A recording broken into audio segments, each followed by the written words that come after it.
I'm Harry Lowenstein. I'm a Holocaust survivor. I was born in Germany, May 1931, of a Jewish family, and in 1933, Hitler came to power, and from that point on, life became very difficult. In 1938, more laws came out, and the first law was where we could no longer go to school. They also came out with another law which required you to wear the Star of David. In the meantime, they took away my father's authorization to do business, and he had to work on roads or railroad in order to earn a living. In roughly December, we had a notice that we are going to be resettled in Riga, Latvia. They assembled us from all the little towns. There were about 1,000 people getting on the train in Bielefeld.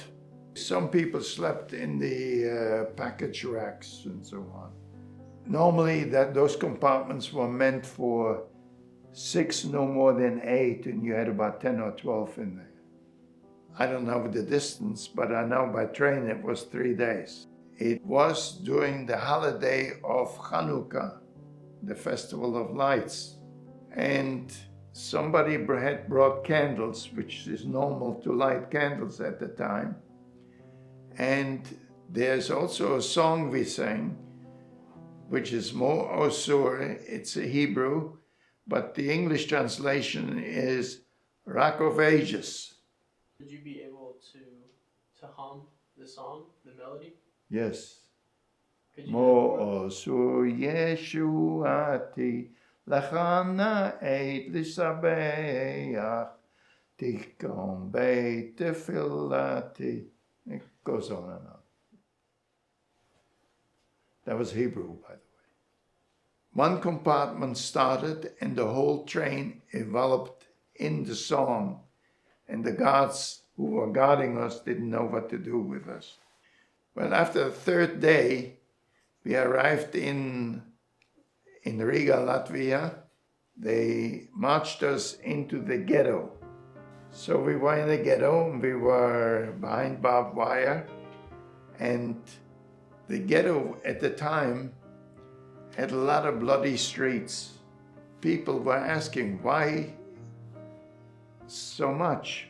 They took all females, children, males over 48, marched them to the forest, and shot each and every one of them. They killed 22,000 people in 2 days. So in August of 43, my father and I had noticed to go to Kaiserwald concentration camp, which was also in Riga at a different location. Here you were mistreated. Here you hardly got any food unless you confiscated some illegally. It was a tough life. One evening, as I was walking through the barracks, I saw a piece of bread on somebody's bunk. Guess what I did? I took it. I brought it to my father, and my father said, "Where did you get that bread?" I never was a good liar, so I told him I got it off that bunk. I said, "What you're going to do is you take it back, give it to the man, and apologize." And when I came back, I got one across the face I can still feel today. It was a tremendous lesson. And he said to me, if you want to steal, steal from the masses, don't steal from an individual. So I did steal the bread off a truck, and they caught me, and it was December, miserably cold. I mean, you're talking way, way below zero. And they took a water hose and put it right up here into my shirt, and they soaked me from top to bottom. Well, I did survive it. So a few weeks later, my father became ill, and he was returned to the ghetto. Next I heard, the ghetto was liquidated, and everybody in the ghetto went to Majdanek, which was one of the extermination camps. My mother and my sister were in the women's camp, and I used to see them from time to time through the wires. So life went on as usual, and the camps were horrible. I've seen any kind of death you want to create, from hanging to shooting to flogging to drowning. Any kind of death, I've experienced it. Not a nice thing, I can tell you. I had two jobs. The first job was the Germans did recycling of D batteries. You ever split a battery in half and see what it's all about? That's what we did. I did that for about 2 or 3 months, and after that I found a job which I liked better, which was in the garage. But we had a selection process. We were about 80 boys my age. And thank God for the garage, because the men who worked in the garage, we were on about 15 or 20. They put me in the middle so they shouldn't see me. And by the selection process was over, how many boys do you think we had left? 5. All the rest of them were shipped to extermination camps. I went through several of those.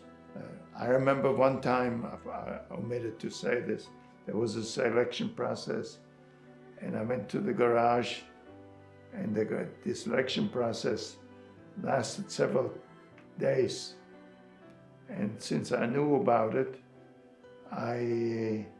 there was a stack of tires higher than the ceiling, from big to small. I climbed up, climbed inside, and I stayed for 3 days. No food, no water, no nothing. The only thing you had on your mind to survive. Nothing else. Not tomorrow, not today, not yesterday, just this minute. Survive this minute.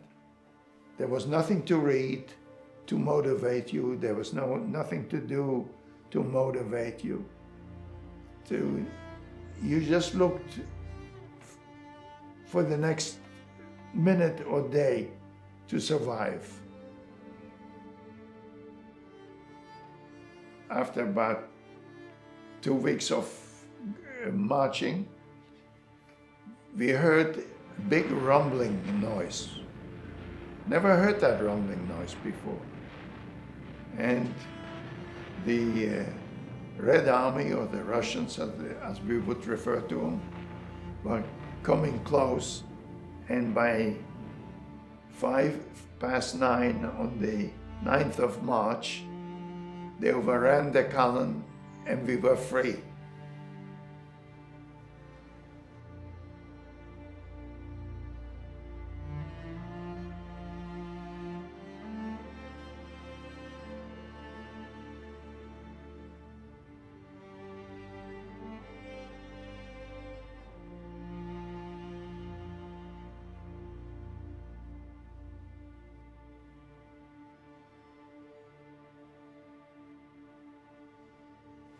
How did this experience impact your faith in God and your? It never changed.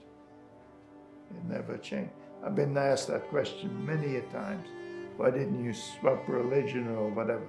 It's not that easy. It's not like the United States where you are free to go wherever you're unhappy with this one, you go there. It's not that way. I mean, if you wear the Star of David, you are what you are.